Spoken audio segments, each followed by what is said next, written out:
एक तस्वीर को देखा जाए, यही हो रहा है आदिवासियों का सम्मान और गौरव। कहने भर के लिए तो बहुत बड़ी बड़ी बात। हाल के दिनों में देश के प्रधानमंत्री भगवान बिरसा मुंडा के जन्मस्थली कुलियातू में भी आए थे और गौरव सम्मान और गौरव दिवस भी मनाया जा रहा है। देश में राष्ट्रपति महोदया का क्या स्थान होता है आप सभी लोगों को मालूम है। चलिए ठीक है, लाल कृष्ण आडवाणी जी का हो सकता है स्वास्थ्य खराब होगा, वो बैठे रह गए, लेकिन प्रधानमंत्री जी को देखें, वो राष्ट्रपति खड़ी है और बैठे हुए हैं। देश को गौरव और सम्मान का ढोंग रचने वाला सबसे बड़ा देश का जादूगर भारतीय जनता पार्टी और देश के प्रधानमंत्री आदिवासियों की गौरव और सम्मान करने की बात लगातार उनके द्वारा कहा जाता है, लेकिन आदिवासियों का गौरव और सम्मान का ढोंग रचने वाले,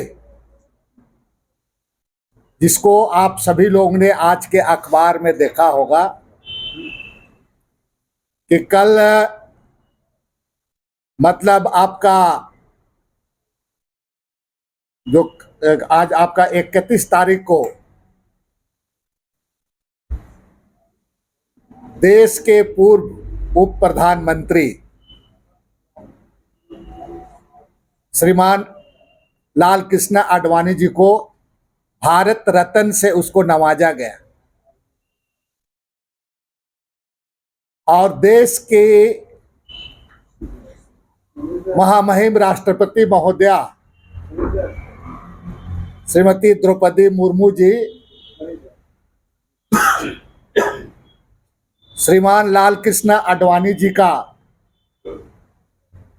उनकी जो तबीयत खराब वगैरह के कारण उनके घर में ही जा करके ये भारत रत्न का सम्मान उनको उनके हाथों से दिया गया।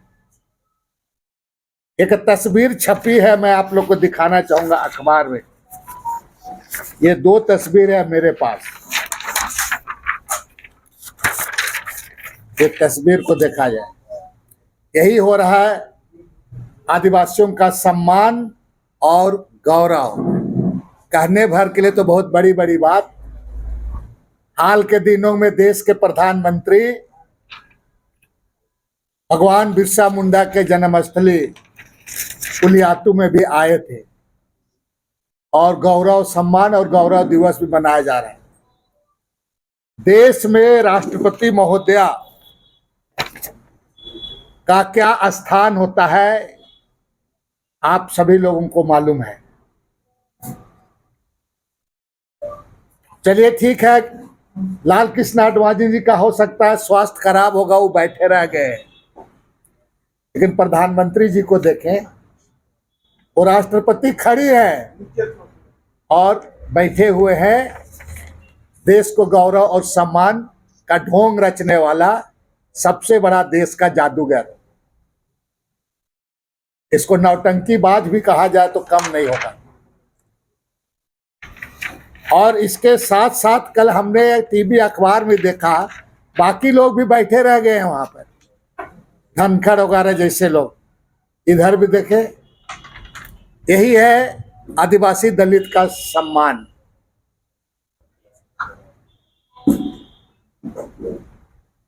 देश भर के आदिवासी दलितों का ये अपमान है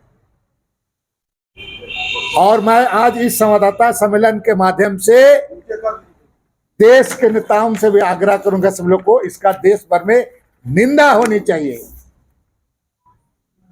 कि किस तरह से आदिवासी और दलितों के साथ में अपमान किया जाता है।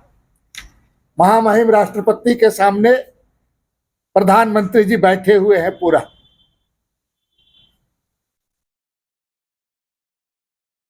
ये ढोंग और चुनाव के समय और पहले से भी जिस तरह से आदिवासी का अपमान इसी का है कि मणिपुर में हुआ, माननीय प्रधानमंत्री चूंकि वहां आदिवासियों के साथ हुआ, वहां गए नहीं। आप देखा होगा यहाँ पर आपका जिस तरह से मध्य प्रदेश में आदिवासियों के साथ किया गया, सिर्फ और सिर्फ आदिवासियों को उनका जो जल जंगल जमीन से उनको बेदखल करने के लिए बड़ी बड़ी बात उनके लिए कहा जाता है, लेकिन जहां उनका सम्मान और हक की बात आता है तो नतीजा यही होता है। इसलिए अपमान हुआ है महामहिम राष्ट्रपति जी के साथ। देश की जनता इसको बदला लेगी इस 2024 चुनाव में, और इस राज्य की जनता से भी मैं अपील करता हूं कि इससे ज्यादा अपमान और कितना सहोगे। महामहिम राष्ट्रपति जी के साथ अपमान, देश के आदिवासियों के साथ, दलितों के साथ अपमान हुआ।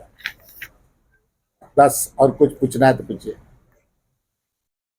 रुचि जी, अभी ऐसा है कि आचार संहिता है, अभी प्रदर्शन होगा, लेकिन आने वाले दिन में ये चुनाव में लोगों के बीच में एक इशू होगा, मुद्दा होगा, और जहां जहां जाएंगे इस बात को, इस तस्वीर को लोगों को दिखाने का काम करेंगे। और भारतीय जनता पार्टी में जो आदिवासी नेता लोग हैं, इसको देख करके उनको तो चुल्लू भर पानी में डूब मरना चाहिए। जो नेता जो चमचागिरी करता है भारतीय जनता पार्टी का, पेड वर्कर लोग हैं भारतीय जनता पार्टी का नेता, पेड वर्कर है, बोलना चाहेंगे इसमें, जहां बहस करना कहे। इससे ज्यादा और दूरबीन क्या देखोगे। एक अलग सवाल है, विधायक जो है वो अब चुनाव शुरू कर रहे हैं, लोकसभा चुनाव शुरू कर रहे हैं, तो क्या राज्य की जो राजनीति है, तमाम विधायक जो है वो अब देश की राजनीति शुरू कर रहे हैं? हमको लगता है ये वाला सबको देखो, ये जोकर लोगों का थोड़ा बता दो लोगों को, ये ढोंग वाला रचने वाला लोग को थोड़ा ठीक से करिए, डाइल्यूट वगैरह ना हो, समझ रहे हैं ना।